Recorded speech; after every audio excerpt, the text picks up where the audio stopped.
continue our class 12th NCERT chapter 5, that is Through the Eyes of Travelers. So इस chapter की video already uploaded है, अगर आप देखना चाहते हो तो देख सकते हैं। वो 4 पार्ट्स में बनाई है। इस वीडियो में ये चैप्टर हम एक ही वीडियो में कंप्लीट करेंगे, यानी कि पार्ट्स इसके नहीं रहेंगे। अब हिस्ट्री जो है एक बोरिंग सब्जेक्ट है, राइट? कई सारे लोगों को लगता है, क्योंकि हम उन चीज़ों को इंटरेस्टिंग वे में नहीं पढ़ते हैं। इस वीडियो में टोटली डिफरेंट तरीका अपनाया है चीज़ों को एक्सप्लेन करने के लिए। देखते हैं, आपको शायद पसंद आएगा। इस चैप्टर में हम पढ़ने क्या वाले हैं? इस चैप्टर में हम पढ़ने वाले हैं ट्रैवलर्स के बारे में। ट्रैवलर्स की फेसबुक प्रोफाइल देखेंगे हम, यानी कि उनकी name, birth place, date of birth, father mother name, और यहाँ पे देखिए एजुकेशन, वो इंडिया कब आए, उन्होंने कौन सी बुक लिखी, उनकी हॉबीज क्या है, everything we are going to see in this video. अब पहले तो हम देख लेते हैं ट्रैवलर्स। लाइक ये जो चैप्टर है आपका through the eyes of travellers, जितने भी ट्रैवलर्स इंडिया आए उन्होंने इंडिया को देखा और फिर अपने हिसाब से अपनी किताबों में लिखा। सो वही चीज देखते हैं, कौन कौन से ट्रैवलर्स हैं जो आए थे, कहाँ से आए थे और किस राजा के टाइम पर आए थे, किस टाइम पीरियड में आए थे। यहाँ पे देखिए पीरियड ऑफ टाइम। एक बात बता दूं, इसके नोट्स अवेलेबल है, लिंक डिस्क्रिप्शन में डाल दूंगी और साथ ही साथ कमेंट भी पिन कर दूंगी, सब वहां से डाउनलोड कर सकते हैं। 1333 से 42 के बीच में इब्न बतूता यहाँ पे आया था, और उस वक्त किसका रेन था, यानी कि मोहम्मद बिन तुगलक का।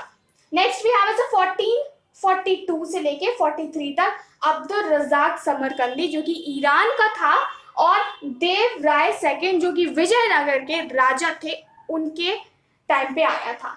1516 से 1518 तक एडुआर्डो बारबोसा, जो कि पोर्चुगीज था, और ये केडीआर यानी कि कृष्णदेव राय ऑफ विजयनगरा, ठीक है, उनके वक्त पे आया था। 1520 to 22 डोमिंगोस पेस, जो कि केडीआर यानी कि कृष्णदेव राय के रेन पे ही आया था उस वक्त। नेक्स्ट वी हैव 1641 से 1807 यानी कि 1641 से लेकर 1687 तक तवर्नियर, इसका पूरा नाम हम देखें तो जीन बाप्टिस्ट तवर्नियर, और ये जो है फ्रेंच ज्वेलर था, एक फ्रांस से आया था। शाहजहां और औरंगजेब का जिस समय शासन था उस वक्त आए थे। नेक्स्ट वी हैव 1658 से 1668 तक फ्रैंकोस बर्नियर, और जो कि औरंगजेब के टाइम पर आए थे। अब हमें किसके बारे में पढ़ना है वो हम देखते हैं। मेनली इस बुक में आप पढ़ेंगे अल-बिरूनी, इब्न बतूता और फ्रैंकोस बर्नियर। ये तीनों जो है बहुत ही इंपॉर्टेंट ट्रैवलर हैं, और ब्रीफली इन्हीं के बारे में दिया है। बाकी सब आपको कॉलम्स मिलेंगे जिनके बारे में आपको मेंशन किया होगा कि भाई ये आए थे। स्टार्ट करते हैं अल-बिरूनी से। अल-बिरूनी का पूरा नाम क्या था? यहाँ पे हम पहले अल-बिरूनी के बारे में बात करते हैं। अल-बिरूनी जैसे बिरूनी, अल-बिरूनी का पूरा नाम जो था वो था मोहम्मद इब्न अहमद अबू रहमान अल-बिरूनी, ये इनका पूरा नाम था। नेम तो हो गया। नेक्स्ट हम बात करते हैं बर्थ प्लेस। भाई ये इनका जो बर्थ है वो कहाँ पे हुआ था? ख्वारिज़्म में हुआ था, जो कि प्रेजेंट डे उज्बेकिस्तान में है। उज्बेकिस्तान में ही हमारे प्राइम मिनिस्टर लाल बहादुर शास्त्री की डेथ हुई थी, आपको पता हो। बर्थ डेट जो है ये 973 की है इनकी, यानी कि इस वक्त इनका जन्म हुआ था। अब ये जो है 10th सेंचुरी में भी और 11th सेंचुरी में भी कंसीडर किए जाते हैं, क्योंकि इनका जन्म हुआ था इस वक्त और इनकी जो डेथ है वो करीब हुई थी 148 में। सो इस हिसाब से ये 10th और 11th सेंचुरी ट्रैवलर कहलाते हैं। एजुकेशन देखिए इनकी जो हुई थी वो अलग अलग लैंग्वेजेस में हुई थी। लाइक अगर हम बात करें, सीरियाक इन्हें आती थी, हिब्रू आती थी, अरबिक आती थी, संस्कृत आती थी, प्राकृत आती थी, ग्रीक आती थी, बहुत डिफरेंट लैंग्वेजेस आती थी। केम इन इंडिया। अब ये इंडिया कब आए थे? सो 1017 में, यहाँ पे मैं लिख देती हूँ, 1017 में मोहम्मद गजनी ने हमला कर दिया, किस पे? ख्वारिज़्म पे इन्वेड कर दिया। अब इन्वेड करने के बाद जो है वहां के जितने भी स्कॉलर थे, जितने भी इंटेलिजेंट पीपल थे, सबको उठा लाए। कौन उठा लाया? महमूद ऑफ गजनी। अब महमूद ऑफ गजनी अपने गजनविद एम्पायर में ले आया। अब उसमें जब ले आया और बाद में फिर जो है पंजाब भी गजनविद एम्पायर का एक हिस्सा बन गया, ठीक है, बहुत बड़ा साम्राज्य, क्योंकि उस वक्त के जो भी इन्वेडर रहा करते थे वो धीरे धीरे बाकी टेरिटरी भी अपने कब्जे में ले लिया करते थे। तो पंजाब उनके एरिया में आ गया, यानी कि अब गजनविद एम्पायर हो गया। पहले तो अल बरूनी को बहुत गुस्सा आई कि भाई ये उठा के ले आया जबरदस्ती, बाद में धीरे धीरे जो है उसका वहां पे मन लग गया। फिर इसने क्या किया, यहाँ के जो पंडित थे उनसे कांटेक्ट किया, उनसे संस्कृत लैंग्वेज सीखी, और जो आसपास की चीजें हैं संस्कृत में जितने भी हमारे बड़े बड़े ग्रंथ हैं उनके रिलीजियस टेक्स्ट्स, उनके बारे में इंफॉर्मेशन निकाली और फिर उनको जो है अपनी लैंग्वेज में भी ट्रांसलेट किया। 8th सेंचुरी में तकरीबन आप मान लीजिए कि ऑलरेडी अरब में ट्रांसलेट हो चुकी थी ये सारी संस्कृत टेक्स्ट्स, सो उससे वो स्टडी कर सकता था। अब बुक्स की बात आती है, किताब उल हिंद। किताब उल हिंद जो है वो लिखी है अल बिरूनी ने। और व्लॉगिंग मैंने इसलिए लिखा, व्लॉगिंग का मतलब क्या होता है, यूट्यूब पे देखिए अलग अलग कैटेगरीज होती है, ठीक है। एक व्लॉग होता है जो साइट वगैरह पे जो कोई आर्टिकल लिखता है, एक वो व्लॉग हो गया। सिंस मैंने यहाँ पे यूज किया है वी, दैट इज वो कैमरा लेके सब बनाते हैं अपना वीडियो। इनफैक्ट मैंने भी स्टार्ट किया है व्लॉगिंग करना। सो व्लॉगिंग मतलब यहाँ पे अल बरूनी ने कहाँ कहाँ घूमा और किसके बारे में डिटेल से लिखा। I am using this word ताकि आपको ये भूल ना पाओ। सो अल बिरूनी ने व्लॉगिंग की थी उस वक्त सहारा डेजर्ट और रिवर वोल्गा की। Sahara desert west Sahara desert से लेके नॉर्थ ऑफ रिवर वोल्गा तक की इसने व्लॉगिंग की थी, मतलब इसके यहाँ से यहाँ तक के बारे में लिखा। और जो फ्रंटियर्स पे थे, सब कॉन्टिनेंट के फ्रंटियर्स के जो लोग वहां रहा करते थे उनकी लाइफ के बारे में भी लिखा। अब हम किताब उल हिंद के बारे में बात कर लेते हैं। किताब उल हिंद जो है एक वॉल्यूमिनस टेक्स्ट है जो कि 80 चैप्टर्स में डिवाइडेड है। 80 चैप्टर्स, उसको लिखा किस तरह से गया है, इसको लिखने का तरीका कुछ ऐसा है, एक कोई श्लोक टाइप दिया, जैसे कि संस्कृत टेक्स्ट्स हैं हमारे, उसमें क्या है, एक श्लोक दिया, बाद में उसका डिस्क्रिप्शन दिया, डिस्क्रिप्शन उसी तरह से किताब उल हिंद को भी लिखा गया था। एक लाइन लिखी, बाद में उसका डिस्क्रिप्शन मतलब उसको डिस्क्राइब किया, लास्ट में कंक्लूड कैसे किया, उसको दूसरे कल्चर से कंपेयर करके। जैसे कि अल बरूनी लिख रहा है जो सहारा डेजर्ट के फ्रंटियर पे लोग हैं उनकी लाइफ के बारे में, अब उसने एक लाइन लिख दी, बाद में उसको डिस्क्राइब किया, लास्ट में क्या कंपेयर कर दिया, सहारा डेजर्ट के फ्रंटियर पे जो लोग रह रहे हैं उनकी लाइफ और जहां से वो आया है उन लोगों की लाइफ, दोनों को कंपेयर कर दिया। सो इस तरह से उसकी जो टेक्स्ट है किताब उल हिंद उसने लिखी। अब सब्जेक्ट्स, बहुत सारे सब्जेक्ट्स थे भाई, इतने सारे सब्जेक्ट्स के ऊपर उसने लिखी है, जैसे कि मेडिसिन हो गया, वेट एंड मीजर्स हो गया, फिलॉसफी हो गया, और बाकी सब्जेक्ट्स जैसे कि एस्ट्रोनॉमी, मेट्रोलॉजी, सारे सब्जेक्ट्स। लाइक मुझे जब मैंने पढ़ा यार इतने सारे सब्जेक्ट्स कोई छोड़ा है कि नहीं। सो अगर कंफ्यूज होते हो कभी भी कि भाई किस किस सब्जेक्ट के बारे में लिखा है किताब उल हिंद में, अपने हिसाब से बहुत सारे ऐड करते हो, लाइक बहुत सारे, जितने पॉसिबल हो सके वो सारे ऐड हो सकते हैं इसमें। सो किताब उल हिंद के बारे में ये था। इससे बेसिकली जो क्वेश्चन आते हैं वो होते हैं किताब उल हिंद के बारे में, ये किस तरह से लिखी गई है। एक्चुअली इसकी जो लैंग्वेज है ना बहुत ज्यादा ल्यूसिड है। ल्यूसिड से मेरा मतलब है बहुत ही ज्यादा सिंपल है, आसानी से समझी जा सकती है, अरबिक में लिखी गई है ये। नेक्स्ट ट्रैवलर, अभी तो हमने अल बिरूनी के बारे में बात की, अब हम बात करते हैं इब्न बतूता। बहुत घुमक्कड़ इंसान, लाइक बहुत घुमक्कड़, इतना घूमा ये, इतना घूमा, वो तो आपको पता चल जाएगा, अभी मैं बताऊंगी आपको। इब्न बतूता के बारे में देखते हैं। इब्न बतूता की बर्थ प्लेस देखो पहले तो आप, ये है तंजिया जो कि मोरक्को में है। Tell me in comment section Morocco कहाँ पे है। यहाँ पे मोरक्को की स्पेलिंग मैंने गलत लिखी है, तो यहाँ पे हम पहले सही कर लेते हैं, मोरक्को। ओके, ये है मोरक्को की स्पेलिंग। बर्थ डेट देखिए आप 13/4 जो कि 14th सेंचुरी में है। अगर कभी भी इस तरह का क्वेश्चन आता है name 14th century traveller, then you have to write Ibn Battuta. और भी इस वक्त के जो ट्रैवलर्स हो आप उनको भी मेंशन कर सकते हैं। 10th 11th सेंचुरी की बात हो रही है तो फिर आपको अल बिरूनी का नाम लेना है। अब एजुकेशन, अब इनकी एजुकेशन की बात करें तो इनकी फैमिली में ना सब हाईली रेप्यूटेटेड और एजुकेटेड थे, और एजुकेटेड के साथ साथ ये लोग जो है वो रिलीजियस एक्सपर्टाइज थे शरिया लॉ में, ठीक है।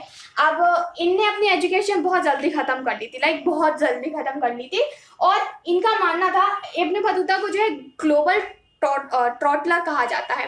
ग्लोबल ट्रॉटलर इसलिए क्योंकि इन्होंने इतना घूमा यार, इतना घूमा कि आप इमेजिन नहीं कर सकते हो। बात यहाँ पे घूमने की नहीं है कि इतना कैसे घूमा, बात ये है कि उस वक्त ना कोई सोर्स, ना आपका बस चलता, ना ट्रेन चलता था, ना आपका प्लेन था, कुछ नहीं था, फैसिलिटी कुछ भी नहीं थी, फिर भी उस व्यक्ति ने इतना ज़्यादा घूमा, इतना ज़्यादा रिस्क लेके। Well I tell you later that कितना डिफिकल्ट होता था उस वक्त ट्रैवल करना एक जगह से दूसरी जगह। स्कॉलिस्ट अरबिक, यानी कि इनको अरबिक आती थी। Next is came India. अब इंडिया ये कब आए थे? ये 1332 और 1333 के टाइम पे जो है इंडिया आए थे। बुक्स इन्होंने लिखी रेहला।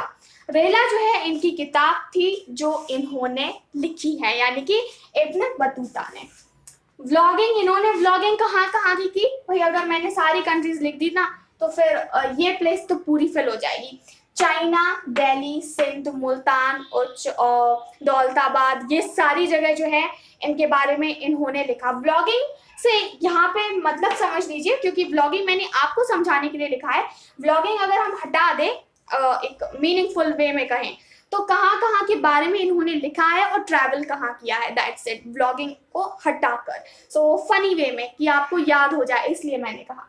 सो यहाँ पे बुक के बारे में अगर बात करें रेहला, तो रेहला के बारे में ज़्यादा दिया नहीं गया है बुक में, स्पेशली किताबुल हिंद के बारे में दिया गया है जो कि अल बिरूनी की है, और यहाँ पे इन्होंने स्पेशली वर्क किया था मेडिसिन के ऊपर। सो ये सारे टॉपिक पे इन्होंने फोकस किया था अल बिरूनी। अब हम बात करते हैं इब्न बतूता के बारे में, चूंकि बात कर रहे थे व्लॉगिंग की। सो इन्होंने चाइना, दिल्ली, सिंध, इन सब की व्लॉगिंग की। अब शुरू करते हैं कि ये इंडिया कैसे आए, कैसे जो है इन्होंने अलग अलग जगह घूमा। इन्होंने डिसाइड किया 1332 में कि चलो भाई इंडिया चला जाए। इंडिया जाने से पहले इन्होंने सोचा अरे एक काम करते हैं ना, पहले रास्ते में जितने पड़ रहे हैं सारी जगह उनको घूम लेते हैं। रास्ते में कौन पड़ रहा था? अगर आप मोरक्को से रास्ते से देखोगे तो मोरक्को के बाद जो है बाकी सारी कंट्रीज पड़ रही थी, जैसे कि Syria, Yemen, Oman, Iraq, Iran. So इन्होंने इन सबको घूम लिया, सब घूम कर आए। फिर उन्होंने कहा कि भाई अब जो है इंडिया जाया जाए। अब ये इंडिया गए।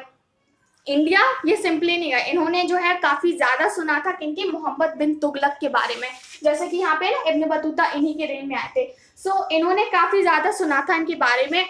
ये सुना था कि आर्ट और लिटरेचर, इन सभी चीजों को जो है काफी ज्यादा इंपॉर्टेंस देते हैं, बहुत ज्यादा वैल्यू करते हैं। आपको पता होगा जितने भी राजा महाराजा हुए इनके कोर्ट में ज्यादातर कुछ ऐसे, बहुत सारे ऐसे होते थे लोग, स्पेशली जो किसी चीज में एक्सपर्ट हो, लाइक हर चीज का एक्सपर्ट होता था, हर चीज का। अकबर के 9 रत्न थे, वो 9 रत्न जो है उनके लिए एक एक कैटेगरी में स्पेशलिस्ट थे, ठीक है। तानसेन जो है बहुत अच्छा गाते थे, बीरबल दिमाग के बहुत तेज थे, और बाकी सारे राजा मानसिंह वगैरह सब इसमें इंक्लूड थे। अब इन्होंने जर्नी कहाँ से स्टार्ट की, पहले तो हम वो देख लेते हैं। अब जर्नी शुरू करते हैं। इन्होंने Syria, Yemen, Oman, Iran, Iraq ये तो घूम लिया था। अब इन्होंने कहा भाई ईस्ट अफ्रीका के जो सब कोस्ट्स तो मैंने अपना लिए, यानी कि सब घूम लिया, अब एक काम करते हैं इंडिया की तरफ जाया जाए। इंडिया की तरफ जाने के लिए इनको सेंट्रल एशिया आना पड़ा। सेंट्रल एशिया से यहाँ पे हम लिख लेते हैं, ओके, तो ओके यहाँ पे लिख लेते हैं सेंट्रल एशिया।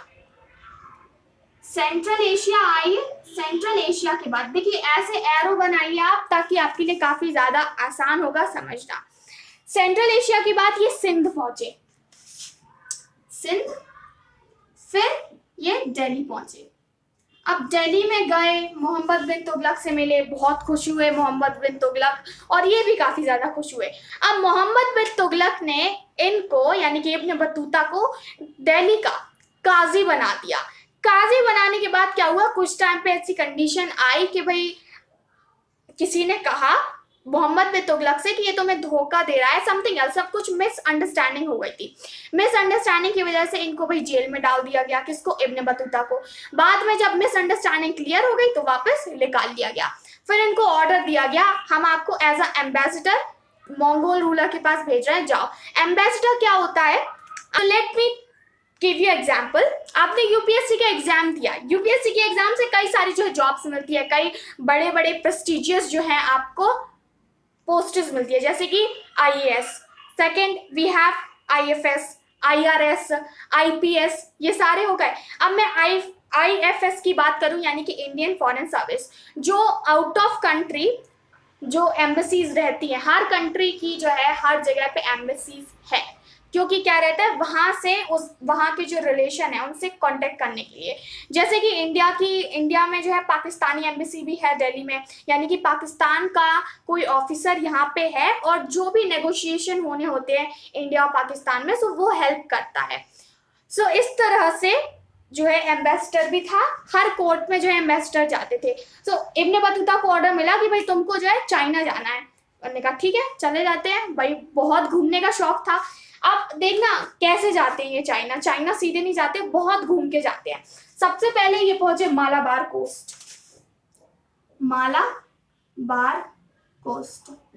मालाबार कोस्ट पहुंचने के बाद ये गए मालदीव जाने के बाद अब ये गए यहाँ पे Sri Lanka. I hope you guys can see it. Sri Lanka गए। श्रीलंका जाने के बाद इन्होंने सोचा भाई नहीं, अब हमें फिर से मालाबार जाना है। सो ये फिर से मालाबार गए, मालाबार कोस्ट। अब ये मालाबार कोस्ट गए, फिर से मालदीव गए, फिर ये बंगाल गए, फिर बंगाल जाने के बाद जो है ये आसाम गए। आसाम के बाद फिर फाइनली ये चाइना चले गए। अब चाइना में इनको जाना कहाँ था? चाइना में जाना था इनको क्वांशाओ, सॉरी जायतून को आज के टाइम में क्वांशाओ के नाम से जानते हैं।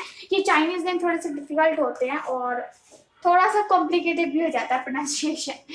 यहाँ पे मैं लिख देती हूँ जायतून, ठीक है, जायतून, जो कि आज का क्वांशाओ है।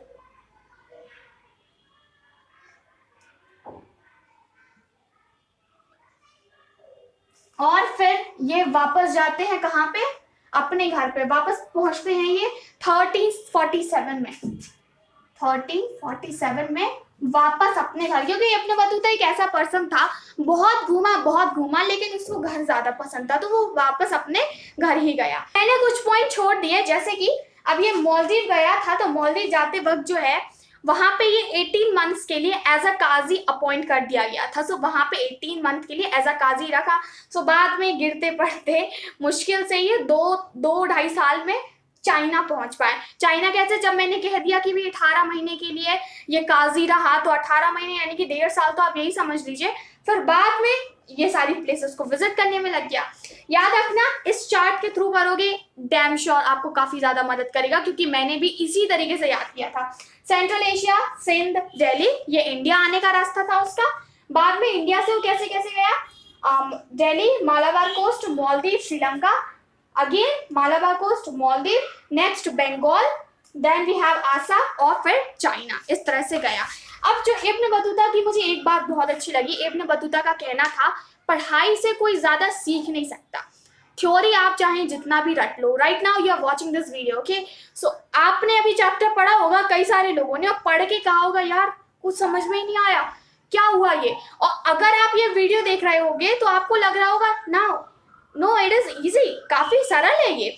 सो ये क्या हो गया? जब आपको कोई प्रैक्टिकली समझा रहा है, सारी चीजें एक्सप्लेन कर रही हो, तो आ रहा है समझ में, क्योंकि आप जब खुद से पढ़ते हो तो उतना समझ में नहीं आता है। जब आपको कोई समझाता है तो ज्यादा चीजें कैच कर लेते हो, और जब आप लिखते हो तो 30% आपको उसी वक्त याद हो जाता है।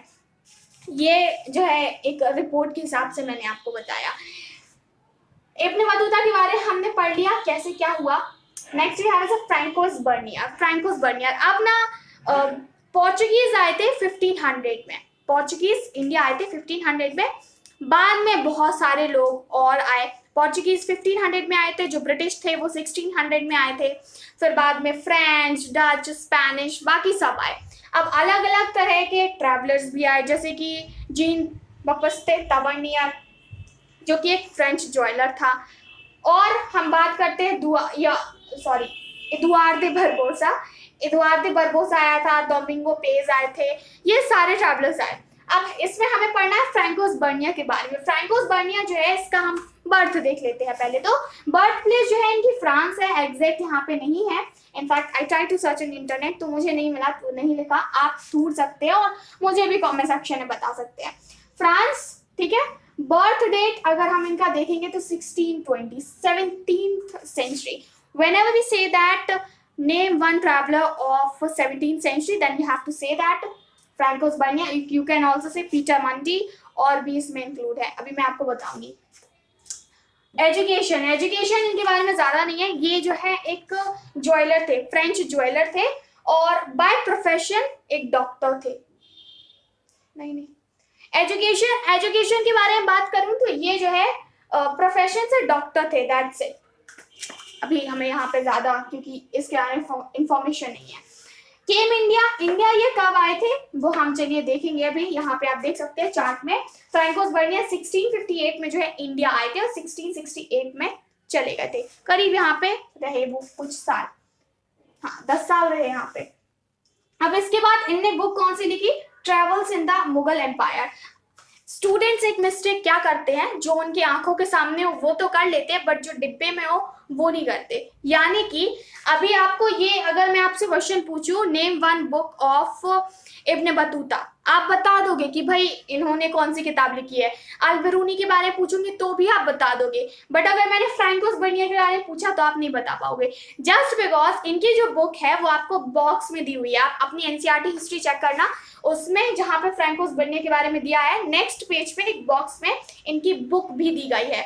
जस्ट बिकॉज जब मेरा प्रैक्टिकल हुआ था हिस्ट्री का, तो मेरा प्रैक्टिकल लेने के लिए सिंधिया स्कूल से एक प्रोफेसर आई थी, तो उन्होंने मुझसे पूछा था. थैंक गॉड मैंने पढ़ा था, क्योंकि मैं हर एक बॉक्स जरूर पढ़ती हूँ.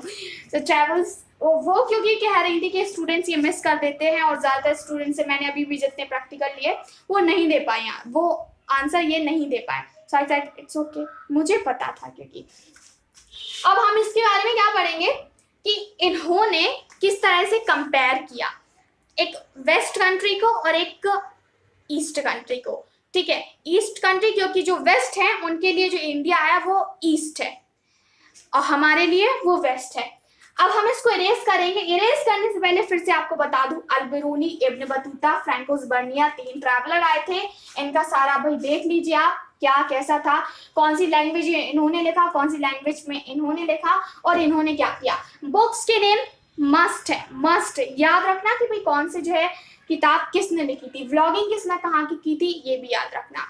अब हम इसको इरेज करते हैं, देखते हैं हमारे अगले topic. Now discuss the rest of the topic. So इसमें हम देखेंगे इब्न बतूता के जो भी ट्रैवलुक्स थे उनको कंपेयर किया गया मार्को पोलो के ट्रैवलुक्स से. जैसे कि इब्न बतूता ने कहा कि इसको मुल्तान से दिल्ली आने में 40 डेज लगे. मार्को पोलो जो है वो सिंध आया था, सिंध से दिल्ली पहुंचने में उसको 50 दिन लगे थे.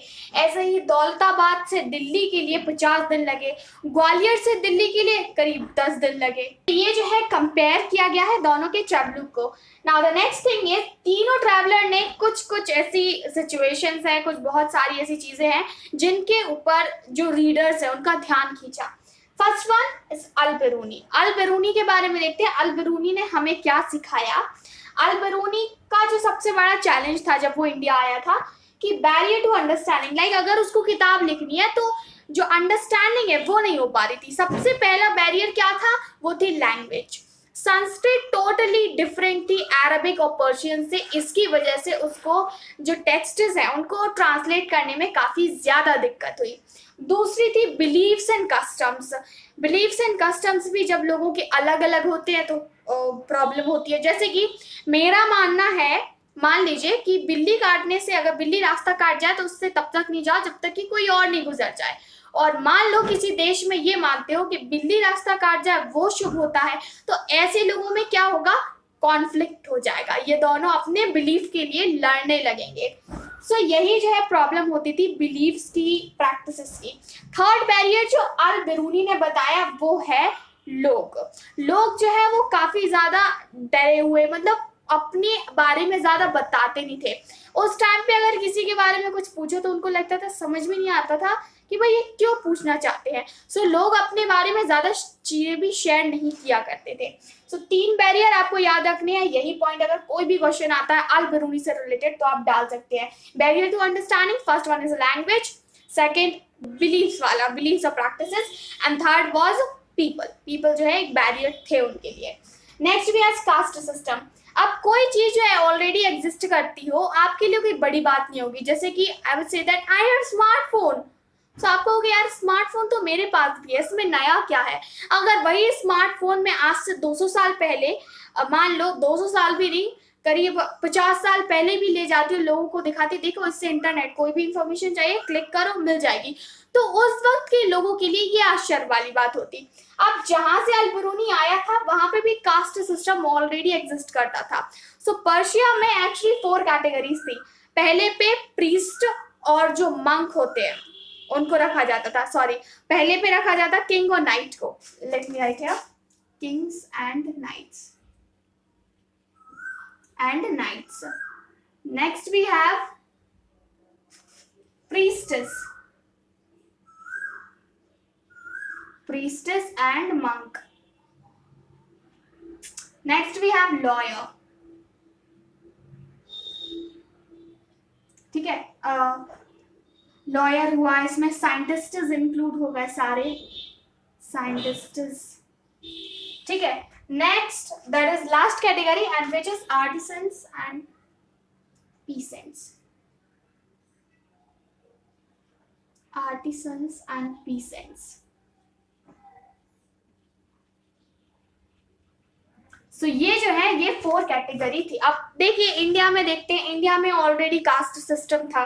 सो जब, क्योंकि अल बिरूनी की जो स्टाइल है, लिखने की स्टाइल है, जिस फॉर्मेट में हम कह सकते हैं, या फिर एक सभी की एक टेक्निक होती है बुक लिखने की, कोई भी काम करने की, सो उसकी जो टेक्निक थी वो काफ़ी हद तक इंस्पायर्ड थी जो हमारी रिलीजियस टेक्स्ट्स है, जो हमारी पुरानी लिटरेचर है, भगवत गीता हुई, महाभारत हुई, इनसे इंस्पायर्ड थी, जैसे कि मैंने आपको पहले बताया था।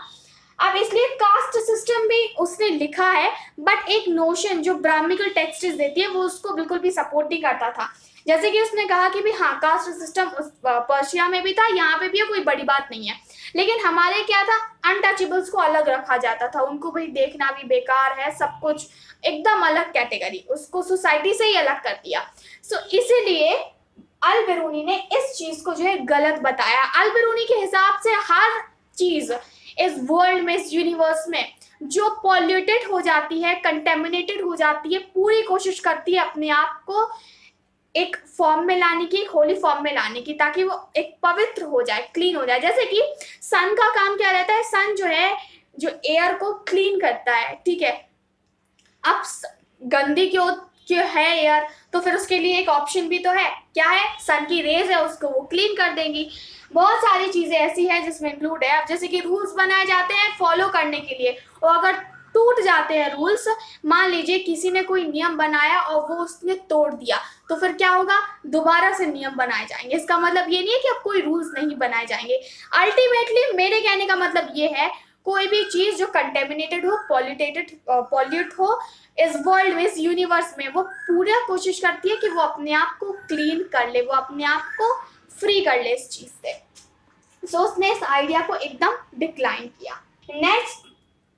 नेक्स्ट थिंग इज दिस, जैसे कि मैंने कहा कास्ट सिस्टम के कई सारी चीजें जो है इसने ब्राह्मिकल टेक्स्ट से सीखी, और कुछ इसको अजीब लगी, कुछ नहीं लगी।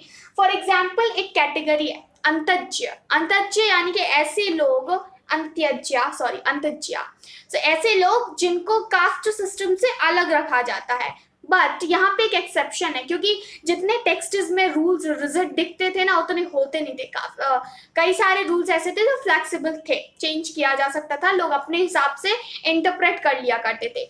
जैसे कि मैं बात करूं, अब पीसेंट से जमींदार, जैसे कि मैंने बताया आपको, अंत्यजा जो लोग होते थे उनका काम था, ये पीसेंट से जमींदार के लिए इनएक्सपेंसिव लेबर हुआ करते थे, यानी कि कोई पैसा नहीं दिया जाएगा, लेबर इनको यहाँ पे बनना होगा। अब यहाँ तो पहले बात कर रहे हैं कि ये तो ऐसे लोग थे जिनको तो देखना छूना सब कुछ मना था। यहाँ पे एक एक्सेप्शन हो गया, देखना छूना मना था, अलग रखा जाता था, बट ये इनके लिए लेबर, एज अ लेबर काम करते थे। किसके लिए, जमींदार और पीसेंट के लिए। तो ये एक इकोनॉमिक एक्टिविटी में इंक्लूड हो गए। सो कहने का मतलब ये है कि जो टेक्स्ट्स में रूल्स बनाए गए थे वो रिजिड दिखते थे, बट एक्चुअली काफी हद तक फ्लेक्सिबल भी हुआ करते थे। अब देखिए, ये तो हमने कर ली अल बिरूनी के बारे में बात, और अब हम जो है इस टॉपिक को छोड़ देते हैं। Next we have Ibn Battuta. Ibn Battuta ने हमें क्या चीज जो है वो बताई। फर्स्ट वन, इब्न बतूता ने अपनी ऑडियंस को पान और कोकोनट के बारे में इंट्रोड्यूस कराया। पान कोकोनट याद रखना, क्योंकि मुझसे ये प्रैक्टिकल में पूछा गया था क्वेश्चन दैट एक्सप्लेन कि इब्न बतूता ने पान और कोकोनट को कैसे एक्सप्लेन किया था। सो पान को जो है, बीटल को उसने कुछ इस तरह से किया है कि जो ग्रेप वाइन होती है वो एकदम इसी की तरह है। ग्रेप वाइन जो अंगूर की बेल होती है उसमें से पत्तियां निकलती हैं लेकिन फ्रूट नहीं रहता। और इसमें देखिए पान भी कुछ ऐसे ही है, इसमें फ्रूट नहीं है, खाली लीव्स है और लीव्स ही इसकी यूज होती है। सो यहाँ पे जो है चॉक पाउडर लगा के और फिर इसको जो है खाया जाता है। फिर इसको खाया जाता है चॉक पाउडर लगा के, नटमैग लगा के, फिर इसको चबाया जाता है। इस तरह से उसने पान को जो है एक्सप्लेन किया। You can check out it in your book, I think you will understand it betterly, क्योंकि आप अपने आप से समझेंगे। तो कोकोनट के बारे में बात करते हैं। कोकोनट ना एक्चुअली मैन स्कल जैसा लगता है, राइट? काफी हद तक लगता है। उसकी जो फाइबर रहती है, fibre as a hair describe किया है इब्न बतूता ने। फिर उसको खोलो, अंदर का पार्ट जो है एज अ हम कहें तो स्कल है और 2 आईज उसमें है। फ्लावर क्योंकि अंदर होता है, कई कई देखना आप नारियल में अंदर फूल होता है। जो ढोंगी बाबा टाइप होते हैं ना, वो करते हैं अपनी मन की इच्छा मांगो, अगर इस नारियल में से फूल निकला तो तुम्हारी इच्छा पूरी, और वो उनके सब सेट किए हुए रखे रहते हैं। खोला, फूल निकल आया। इस तरह से कुछ कोकोनट को उसने डिस्क्राइब किया है इब्न बतूता ने। Next we have Indian cities which is very very important. Indian cities को किस तरह से डिस्क्राइब किया है इब्न बतूता ने? इब्न बतूता ने एक्चुअली हर वो चीज लिखी जो उसको एक्साइटेड लगी। इब्न बतूता को उसने जब सिटीज देखा सारी क्राउडेड स्ट्रीट है, काफी ज्यादा ग्लिटरिंग सिटीज है और गली गली में बहुत सारी चीजें बिक रही हैं, चमकीले चीजें बिक रही हैं, जैसे कि मार्केट होता है उस तरह से। इन सभी चीजों को उसने लिखा। और यहाँ पे अलग प्लेस हुआ करती थी, जैसे कि अभी आप मार्केट जाओगे, अभी आप आज के टाइम के जो मार्केट है उनमें ऐसी चीज नहीं होती है, बल्कि पहले थी। अच्छा, फॉरेन कंट्रीज में क्या होता है, जो वायलिन वगैरह प्ले होते हैं मेन रोड पे, मतलब साइड में इनके लिए रोड रिजर्व करके रखी है इतनी, यहाँ पे अपनी एक्स्ट्रा एक्टिविटी करते रहते हैं। हमारे यहाँ मिलते हैं बेगर्स रहते हैं, हमारे यहाँ बेगर्स जो भीख मांगते हैं, बट बाकी किसी कंट्रीज में वो भीख नहीं मांगते हैं, कोई ना कोई एक्टिविटी करते हैं। हाँ, क्रिटिसाइज मत करना कमेंट सेक्शन में कि ये क्यों बोल दिया कि इंडिया में बेगर्स ही। मैं सबकी बात नहीं कर रही हूँ, बट मोस्टली बात कर रही हूँ, बेगर्स ही मिलेंगे आपको। कोई वो परफॉर्म कर रहे हो, हाँ रेलवे स्टेशन वगैरह पे देखना आप गाएंगे बजाएंगे फिर उसके पैसे लेंगे, दैट इज गुड, क्योंकि वो वहां पे भीख नहीं मांग रहे हैं, वो अपना जो उन्होंने सर्विस दी उसका पैसा मांग रहे हैं। So that is good. Indian cities की बात कर रहे थे, दिल्ली, स्पेशली दिल्ली की बात करते हैं हम। दिल्ली को उसने बहुत अच्छे से डिस्क्राइब किया है, यहाँ पे क्या क्या चीजें हैं और बहुत ही प्रॉस्परस सिटी बताया है। एक और बात, इसमें इब्न बतूता ने एक गलती कर दी कि इब्न बतूता को कुछ अंदाजा नहीं था इस मामले में कि कौन सी सिटी बड़ी है कौन सी छोटी है। सो उसने क्या कहा कि जो इंडिया की जो दिल्ली है, मतलब दिल्ली जो है वो सबसे बड़ी सिटी है इंडिया की, भारत की सबसे बड़ी। हाउएवर इंडिया में अगर देखा जाए उस वक्त तो दिल्ली तो थी, बट दौलताबाद भी दिल्ली के बराबरी थी, जो कि गुजरात में है। सो दौलताबाद और दिल्ली बराबरी थी ऑलमोस्ट, बट उसने यहाँ पे एक मिस्टेक कर दी थी जो कि हिस्टोरियंस ने पकड़ी है। सो इंडियन सिटीज में आपको ये बताना है कि किस तरह से वो अट्रैक्ट हुआ, क्या चीजों को देख के अट्रैक्ट हुआ, क्या क्या चीजें से स्पार्कलिंग लग रही थी और क्या क्या चीजें ग्लिटर कर रही थी, क्या सामान जो है वो अलग से बेचा जाता था। अब इंडिया से जो है कई सारी चीजें जैसे कि फाइन मसलिन और कॉटन, क्लोथ, ये सारी चीजें बेची जाती थी बाहर, स्पाइसेस, और इनकी काफी ज्यादा डिमांड भी थी। स्पेशली अगर हम बात करें वेस्ट यूरोप, अफ्रीका, इन सभी जगह पे बहुत ज्यादा डिमांड थी इंडिया की ये सारी चीजों की। कम्युनिकेशन सिस्टम, अब इब्न बतूता के मुझे ना जितने मैंने अकाउंट पढ़े, ट्रैवलुक पढ़े, जो अलग अलग बॉक्सेस में दिए हैं एनसीईआरटी में, बड़े मजेदार है, बोर तो कहीं नहीं होना, क्योंकि कम्युनिकेशन सिस्टम में वो काफी ज्यादा अचंभित था। अब देखना, इब्न बतूता को 40 दिन लगे थे मुल्तान से दिल्ली आने में, बट जो मर्चेंट्स हुआ करते थे, ट्रेडर्स हुआ करते थे, उनके लिए स्पेशल फैसिलिटी थी इंडिया में। यहाँ के जो एम्परर हुआ करते थे उन्होंने सारी फैसिलिटीज प्रोवाइड करके रखी थी कि अगर मर्चेंट ट्रेडर कोई जाता है तो उसको आसानी हो पहुंचने में। अब देखिए यहाँ पे हम पढ़ते हैं इसका जो पोस्ट सिस्टम है हमारा, वो कम्युनिकेशन सिस्टम जो है 2 टाइप का था। एक तो था उलुक, ठीक है। दूसरा था दवा।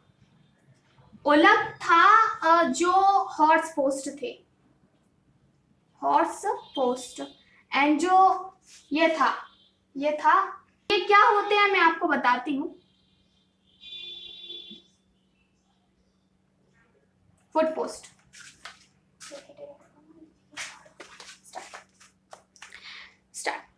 अब वो लोग यानी कि हॉर्स पोस्ट। अब एक ट्रैवलर को जाना, इंफॉर्मेशन जो है मुझे भेजनी है। आज के टाइम पे आपने मैसेंजर से मैसेज कर दिया, व्हाट्सएप पे मैसेज कर दिया, इंस्टा पे मैसेज कर दिया, फेसबुक पे बहुत सारे हैं, मेल कर दिया किसी को। बट उस टाइम पे क्या होता था, या तो घोड़े के हेल्प से यानी कि हॉर्स पोस्ट होते थे, या फिर फुट पोस्ट होते थे, यानी कि एक व्यक्ति जाएगा मैसेज लेके और दूसरे तक पहुंच जाएगा। अदरवाइज घोड़े पे बैठ के एक व्यक्ति जाएगा और फिर उसको दूसरे तक पहुंचा देगा। जो घोड़े होते थे वो भी ट्रेंड होते थे कि जरूरी नहीं है किसी व्यक्ति को जाना पड़े, खाली घोड़े में उन्होंने एक बैग में लटका दिया अपना मैसेज, वो घोड़ा जाएगा दौड़ के वहां पे चला जाएगा। हॉर्स पोस्ट में हॉर्सेस थे, ठीक है, अच्छी क्वालिटी के हॉर्सेस, अच्छी ब्रीड के हॉर्सेस जो है उन्होंने रखे थे। उन हॉर्सेस में उन्होंने कोई भी एक मैसेज डाल दिया जो भेजना है, और हर 4 माइल पे, मतलब यहाँ पे हम ले लेते पॉइंट, यहाँ से 4 माइल के डिस्टेंस पे हर जगह जो है एक व्यक्ति है। ऑलरेडी यहाँ पे पोस्ट बनी हुई है, यहाँ पे कुछ ग्रुप है। अब यहाँ से मैसेज भेजा गया, यहाँ तक आया घोड़ा, यहाँ के जो पोस्ट वाले लोग हैं उन्होंने उस मैसेज को ले लिया। पर यहाँ से घोड़ा एक दूसरा भेजा जाएगा, यहाँ के जो पोस्ट के लोग हैं उन्होंने रिसीव कर लिया। फिर यहाँ से ऐसे ऐसे करके पोस्ट सिस्टम बहुत फास्ट था। लाइक अगर किसी व्यक्ति को 40 दिन पहुंचने में लगते थे, इंफॉर्मेशन जो है विद इन सम डेज, मान लो 3 या 4 दिन में आसानी से पहुंच जाती थी, आसानी से 3 या 4 दिन में। दूर दूर के डिस्टेंस भी ले लो, सिंध से दिल्ली ले लो, दौलताबाद ले लो, तब भी इंफॉर्मेशन काफी जल्दी पहुंच जाती थी। दावा की बात करते हैं। दावा क्या होता है? Foot post. फुट पोस्ट यानी कि इसमें कोई व्यक्ति जाता था, एक बड़ा सा डंडा लिया उन्होंने और यूं उचक उचक कर जल्दी जल्दी दौड़ के जाते थे। ये एकदम रेस की तरह है। बचपन में जब मैं क्लास 3rd में थी तो मैंने रेस में पार्टिसिपेट किया था। उसमें क्या था, बहुत बड़ा ग्राउंड और हम लोग 4 कॉर्नर पे अलग अलग ग्रुप्स के थे। I was in red group. So red group में मैं यहाँ से थी, मैं जल्दी गई, भाग के अपने आगे वाले को टच किया, उसको पुश किया, उसको पता चल गया, मैं आ गई, वो आगे गई, उसने नेक्स्ट पॉइंट पे जो है उसको पुश किया। फिर ऐसे करके फिर जो फर्स्ट आया, मतलब जो पहले पहुंच गया जिस ग्रुप का, वो जीत गया। सो यही कुछ यहाँ पे भी सिस्टम था। फुट पोस्ट कुछ इस तरह से थी। मर्चेंट्स और ट्रेडर्स के लिए जगह जगह जो है इंतजामात किए गए थे, ताकि वो रात को अगर कहीं जा रहे हैं, इंस जो है उनके लिए बनाई गई थी, यानी कि सराय एक जगह पे ठहर सके वो। जैसे कि आप एयरपोर्ट पे जाते हैं तो आपको वेटिंग करने के लिए सब कुछ सामान वगैरह, चेयर वगैरह रहेंगी, बैठ जाओ। रेलवे स्टेशन पे भी रहता है, हर जगह पे रहती है। बस स्टेशन पे भी रहता है, बस स्टेशन हमेशा बोलती हूँ मैं। उलूक एंड दवा। सो ये चीज जो है आपको कम्युनिकेशन सिस्टम, इसके बारे में याद रखना है। Now the next thing we have is Bernier. Bernier के बारे में हम लैंड ओनरशिप और सोशल रियलिटी के बारे में देखते हैं। सो बर्नियर ने बेसिकली कंपेयर बहुत ज्यादा किया। लाइक कंपेयर, हर बच्चे को, हर एक स्टूडेंट को इस बात से नफरत टाइप की होती है जब उनके पेरेंट्स शर्मा जी के बेटे से कंपेयर करे या शर्मा जी की बेटी से कंपेयर करे कि उसने ऐसा ऐसा कर लिया। हर किसी के संग होता है। तो यहाँ पे कंपैरिजन किया गया। अब देखना, मैं आपको ट्रैवलुक के बारे में बताऊंगी। अल बिरूनी ने जो बताया वो इंफॉर्मेटिव थे। इब्न बतूता ने जो बताया वो भी इंफॉर्मेटिव था, क्योंकि इसने बहुत सारा लिखा जो एक्साइटमेंट लगा उसे।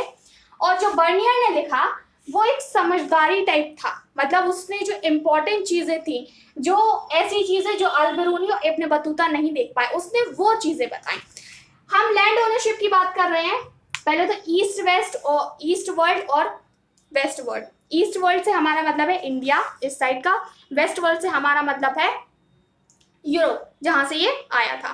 सो ईस्ट और वेस्ट के बारे में हम देखते हैं। इसने तो पहली बात तो एज अ इंफीरियर कहा है, ईस्ट वर्ल्ड को इंफीरियर कहा है कि भाई ये छोटे लोग हैं, इनकी छोटी सोच है और जिस तरह से ये काम करते हैं वो इसी वजह से ये पीछे है। ये सारी चीजें बताई है। लैंड ओनरशिप में कि यहाँ पे क्या था, अकबर के टाइम पे इन्होंने कहा है ऐसा। हाउएवर वी डोंट नो, क्योंकि टेक्स्ट्स में यहाँ कहीं पे भी क्लियर नहीं दिया है। फ्रैंकोस बर्नियर ने कहा कि लैंड ओनरशिप का किसी को अधिकार ही नहीं था। लैंड ओनरशिप से मतलब है प्राइवेट प्रॉपर्टी।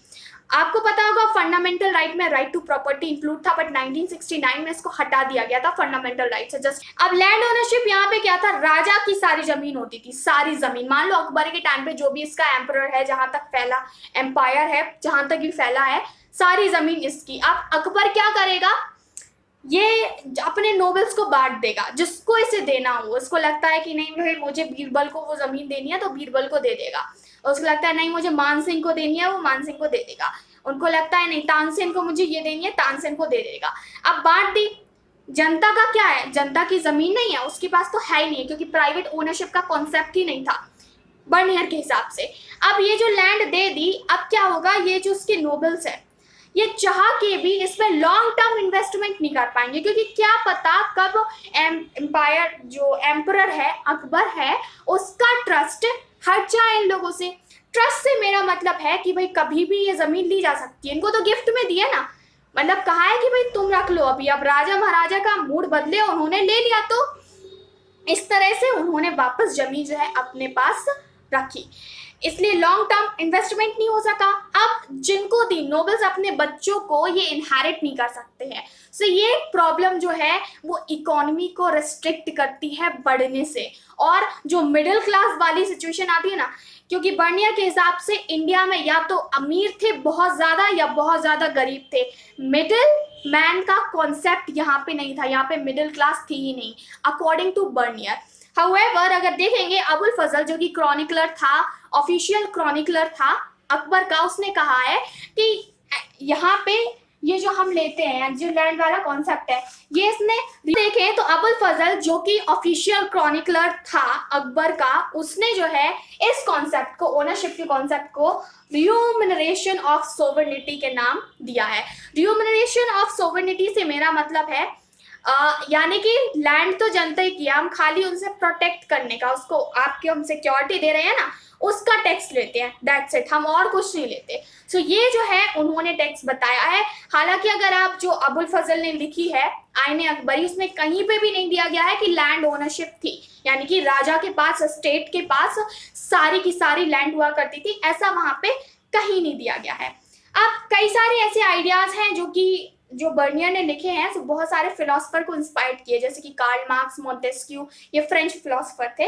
अब ये पॉसिबल है कि जो ट्रैवलर आया फ्रैंकोस बर्नियर, उसको लगा हो कि ये जो टैक्स ले रहे हैं, ये जो लैंड का टैक्स ले रहे हैं, वो लैंड का टैक्स एक्चुअली नहीं था, वो ना तो लैंड का टैक्स था, ना ही लोगों को प्रोटेक्ट करने का टैक्स था। एक्चुअली वो टैक्स था किसका, क्रॉप का टैक्स, जो कि अकबर लेता था अपनी जनता से, यानी कि उस वक्त का जो भी एम्परर रहा हो वो लेता था अपनी जनता से। सो हो सकता है बर्नियर को लगा हो कि ये भाई लैंड टैक्स है, क्योंकि उस वक्त क्रॉप का जो टैक्स था वो ज्यादा होता था, बहुत ज्यादा, इसकी वजह से बर्नियर को गलत फहमी हो सकती है, ऐसा हिस्टोरियंस ने कहा है। Okay, next we have is, अब जो बर्नियर ने आइडियाज दिए, फिलोसफर्स को काफी ज्यादा इंस्पायर किया। फ्रेंच फिलोसफर जो थे, जैसे कि मोंटेस्क्यू, कार्ल मार्क्स, यूरोप के जितने फिलोसफर थे, इनको काफी ज्यादा इंस्पायरिंग लगा। मोंटेस्क्यू के बारे में बात करते हैं। मोंटेस्क्यू ने इससे इंस्पायर होके अपना ओरिएंटेशन ऑफ डेस्पोटिज्म दिया। ओरिएंटेशन ऑफ डेस्पोटिज्म एक ऐसा कंसेप्ट है जिसमें किंग सारी लैंड का हकदार होता है, लाइक सारी लैंड उसकी है और वो जैसे चाहे उसको कंट्रोल करे। जो जनता है, जो सब्जेक्ट है, उसका कुछ नहीं है। सो सारी की सारी लैंड जो है वो किंग के पास है और वो जैसे चाहे इसको मैनेज कर सकता है। यही था actually orientation of despotism. Karl Marx का देखते हैं। कार्ल मार्क्स ने जो है एशियाटिक मोड ऑफ, अब ओरिएंटेशन ऑफ डेस्पोटिज्म में एक और चीज है, वो ये कि राजा ने जब सारी जमीन रख ली तो फिर बाकी लोगों के लिए सरवाइव करना बहुत मुश्किल हो जाएगा, क्योंकि राजा के पास सारी जमीन है और वो अपने नोबल्स को वो देगा। अब दूसरे फिलोसफर जो है वो है कार्ल मार्क्स, और इन्होंने अपना आइडिया दिया था एशियाटिक मोड ऑफ प्रोडक्शन। अब हम एक स्टैग्नेंट सिस्टम के बारे में बात करते हैं। स्टैग्नेंट सिस्टम का मतलब होता है कि स्थिर, कोई ग्रोथ नहीं होना। ग्रोथ कैसे नहीं? कार्ल मार्क्स के हिसाब से अगर भाई जितना भी सरप्लस है, सरप्लस मतलब जनता के पास जमीन है नहीं है, सब्जेक्ट के पास जमीन है नहीं है, वो क्रॉप ग्रो कर रही है, और जितना सरप्लस होता है उसको सरकार को, यानी कि स्टेट को, एम्परर जो है उस वक्त, उसको देना होता था। अब उसको देना होता था जब सरप्लस नहीं होगा, जो एग्जिस्टिंग कंडीशन है उनको कैसे इम्प्रूव करेंगे। मेरे पास मेरी जॉब लगी, मानो मुझे स्टार्टिंग में मिला 50,000 स्टार्टिंग में, आने वाले 20 साल में भी मेरी जो इनकम है वो 50,000 ही है, और 30 साल में 40 साल में 50,000। अब ये बताओ महंगाई क्या बढ़ेगी? नहीं, वो एकदम स्टेबल रहेगी? एक्चुअली नॉट, बढ़ेगी। और अगर मेरी सैलरी स्टेबल रही तो फिर मेरे में इम्प्रूवमेंट ही नहीं होनी है, मैं कुछ इम्प्रूवमेंट कर ही नहीं पाऊंगी, क्योंकि एक स्टैग्निंग सिस्टम हो गया ना, मतलब कुछ ग्रोथ ही नहीं हो रही है। सो जो क्रॉप ग्रो करते हैं पीसेंट्स, उनकी एग्जिस्टिंग कंडीशन में ग्रोथ नहीं होगी, स्टेट सरप्लस रखता जाएगा और स्टेट रेगुलेट करता जाएगा सारी एक्टिविटीज। इस तरह से गरीब गरीब रह जाएगा, अमीर अमीर रह जाएगा, मिडिल क्लास कभी भी इंडिया में इमर्ज हो ही नहीं पाएगा, कार्ल मार्क्स के हिसाब से। अब हम देखते हैं सोशल रियलिटी के बारे में। सोशल रियलिटी जो कि बर्नियर ने लोगों को दिखाई, वो सोशल रियलिटी की बात करते हैं। सोशल रियलिटी में अब जैसे कि अभी मैंने बात की, सरप्लस कौन रख रहा है? स्टेट रख रहा है। अब सारा सरप्लस अगर स्टेट रखेगा, जो मैन्युफैक्चरर्स हैं, जो ट्रेडर्स हैं, जो मर्चेंट्स हैं, उनको अपनी एग्जिस्टिंग कंडीशन में इंप्रूव करने का मौका नहीं मिल रहा है, सो वो इकोनॉमी में कुछ कंट्रीब्यूट ही नहीं कर पाएंगे। एक पर्सन जो हमेशा सिमिलर आइडियाज देता है, कुछ न्यू एक्सपेरिमेंट नहीं करता है, वो ज्यादा ग्रोथ नहीं कर पाता, क्योंकि उसके पास कोई नई चीज है ही नहीं है, वही चीज रिपीटेड टेलीकास्ट की तरह हो रही है। सो ऑब्वियसली सामने वाला इंटरेस्ट लूज हो जाएगा उसका। अब हम बात करते हैं सोशल कैंप टाउन की। कैंप टाउन जो कि बहुत इंपॉर्टेंट है, सोशल रियलिटी का ही है कैंप टाउन। अब जो बर्नियर है उसने जो यहाँ के जो भी सिटीज है एम्परर के पास के, इनको as a camp town describe किया है। कैंप टाउन से मतलब है जहां पे कैपिटल जाती है एम्परर की, वही जो है उनके लिए सब कुछ है, बाकी पे ध्यान ही नहीं दिया जा रहा। बिल्कुल ऐसा हुआ कि आपकी क्लास में कुछ इंटेलिजेंट स्टूडेंट्स हैं, काफी अच्छा करते हैं पढ़ाई में, टीचर खाली उन्हीं को समझाता है, इसको कोई मतलब ही नहीं है बाकी क्लास से। और ये हालत केवल आपकी क्लास में नहीं, बाकी पूरे स्कूल में यही हालत है। अगर आप कॉलेज में हैं तो भाई पूरे कॉलेज की यही हालत है। तो इससे क्या होगा? इंप्रूवमेंट नहीं हो रही है। इंस्टेड ऑफ अगर देखा जाए कोई ऐसी क्लास जहां पे प्रोफेसर आता है, टीचर आता है, तो वो सभी स्टूडेंट को इक्वल इंपॉर्टेंस देता है और सभी की जो क्वेरीज है उनको सॉल्व करता है। सो इससे क्या होगा? इंप्रूवमेंट किस में ज्यादा होगी? सेकंड वाले प्रोफेसर में, क्योंकि वो क्या कर रहा है? हर एक बच्चे पे बराबर ध्यान दे रहा है। कुछ इसी तरह से जो है यहाँ पे भी हुआ। कैंप टाउन, जैसे कि आगरा जो है मुगल एम्पायर की कैपिटल थी, ठीक है। अब आगरा के आसपास के जितने टाउन है वो उस वक्त इंपॉर्टेंट, बहुत ज्यादा इंपॉर्टेंट, जस्ट बिकॉज क्या हो रहा है कि वो कैपिटल के आसपास है। और दूसरी बात, सरप्लस मैंने कहा, ये जो कैंप टाउन होते थे वो डिपेंड होते थे अपनी कैपिटल सिटी पे। ये जो आगरा के आसपास के एरियाज है वो क्यों इंपॉर्टेंट है? जस्ट बिकॉज यहाँ पे कैपिटल सिटी है। कुछ मान लीजिए दिल्ली जो है भारत की कैपिटल है, अब इंडिया की कैपिटल दिल्ली है, इट डजंट मीन दैट बाकी एरिया जो है फेमस नहीं है। कोलकाता है भाई, बेंगलोर है, अपना तमिलनाडु है, बाकी एरियाज भी हैं, लखनऊ हुआ।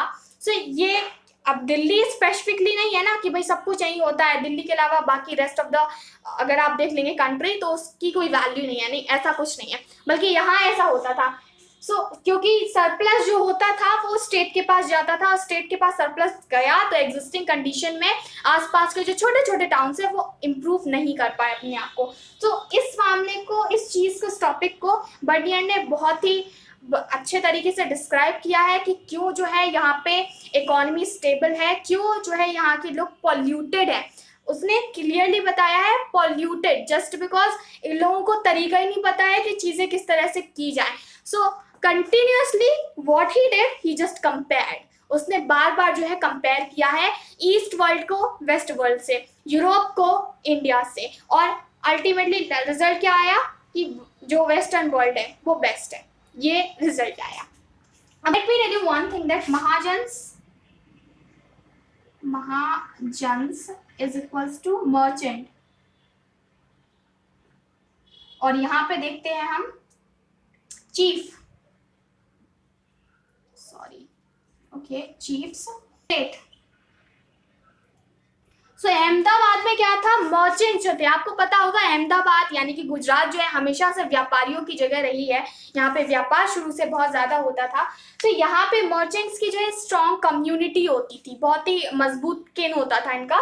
तो यहाँ के महाजन जो मर्चेंट हुआ करते थे उनको महाजन बोलते थे, और जो सेठ हुआ करते थे उनको चीफ बोला करते थे, और इनकी जो है कम्युनिटी हुआ करती थी ताकि इन्हें ट्रेड करने में काफी ज्यादा आसानी होती थी। So this was about Bernier की सोशल रियलिटी क्या है। एक और बात, कैंप टाउन की मैंने बात की, अगर कैपिटल के आसपास कोई टाउन है इसकी इंपॉर्टेंस है, और जो रॉयल पैट्रोनेज है वो भी वहीं पे होगा, यानी कि कितने सारे लोगों को एम्प्लॉयमेंट मिलेगा अगर कैपिटल है तो। दिल्ली में कितने सारे लेबर्स जो है वो जाते हैं, राइट, क्योंकि वहां पे काम पाना ज्यादा आसान है, नई नई बिल्डिंग जो है बनती रहती हैं। मेगा सिटीज की अगर हम बात करें, ना केवल दिल्ली की, कोलकाता हुआ और पूना हुआ, बेंगलोर हुआ, ये सारी जगह पे। अब हमने तो सबकी स्पेशलिटी की बात कर ली। लास्ट टॉपिक जो हमारा रह जाता है वो है स्लेव्स, सती एंड लेबर्स।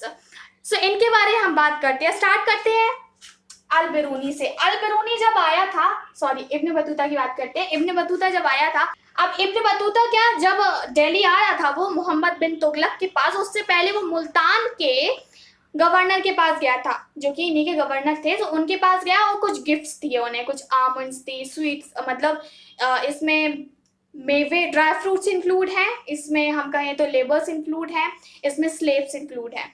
सो इनको प्रेजेंट में दी थी, क्योंकि इब्न बतूता के लिए कोई बड़ी बात नहीं थी उस वक्त कि भाई लेबर को दिया जा रहा था, खुलेआम जो है लोगों को बेचा जाता था, स्लेव्स को जो है बेचा जाता था, और सभी के लिए एक्सेप्टेबल था, कोई नई बात नहीं थी किसी के लिए, specially for Ibn Battuta if we talk about. So Ibn Battuta ने इस तरह से दिया। बाद में मोहम्मद बिन तुगलक बहुत ज्यादा खुश हुए, क्योंकि इसने जो एक स्लेव दिया था, इसने जो गिफ्ट किया था उसमें से एक सरमन ऑफ प्रीचर जिसका नाम था नसरुद्दीन, उसकी सर्विस से मोहम्मद बिन तुगलक बहुत खुश हुआ। तो उसने इब्न बतूता को तकरीबन 2000 कॉइन्स और 200 स्लेव्स गिफ्ट किए थे। Next we have is Bernier. So Bernier की बात करते हैं। बर्नियर ने देखा कि भाई ये सिस्टम तो बहुत गलत है, लाइक वुमेन को उनके लिए कोई अधिकार नहीं है, क्योंकि 17th सेंचुरी में ये आया था, उस वक्त यूरोप की कंडीशन फिर भी इंडिया से अच्छी रही है। सो बर्नियर ने जब देखा कि जो वुमेन है उनको फोर्स किया जाता है कि वो जो फायर है उसमें कूद जाए, सपोज किसी का हस्बैंड जो है वो मर जाते हैं तो फिर उनको कूदना होता है, ये सती प्रथा थी। अब उस महिला की इच्छा हो चाहे ना हो उसको ऐसा करना ही है। सो ये देखकर बर्नियर ने कहा कि भाई ये तो बहुत बेकार सिस्टम है, इंडिया में कुछ इस तरह से करते हैं, और उसको काफी ज्यादा आश्चर्य हुआ और इस पॉलिसी को उसने क्रिटिसाइज भी किया। स्लेव्स, लेबर्स के बारे में, लेबर जो है काफी ज्यादा होते थे, लोग जो है एक दूसरे को गिफ्ट किया करते थे, यही उनका गिफ्ट होता था। So here we completed our chapter. I think I have explained everything, right? अगर कुछ भी छूटा हो तो आप मुझे कमेंट सेक्शन में बताओ। मेरे प्रीवियस वीडियो चेकआउट कर लो इस चैप्टर के। इस चैप्टर को मैंने आसान बनाने की कोशिश की। I think it has been more than 1 hour और 50 मिनट से तो ज्यादा का ये चैप्टर हो गया होगा, बट इट्स ओके, चीजें आपको क्लियरली समझ में आनी चाहिए। If you understood then please tell me in the comment section. Don't forget to like this video, share this video, and yes, thanks for watching this video.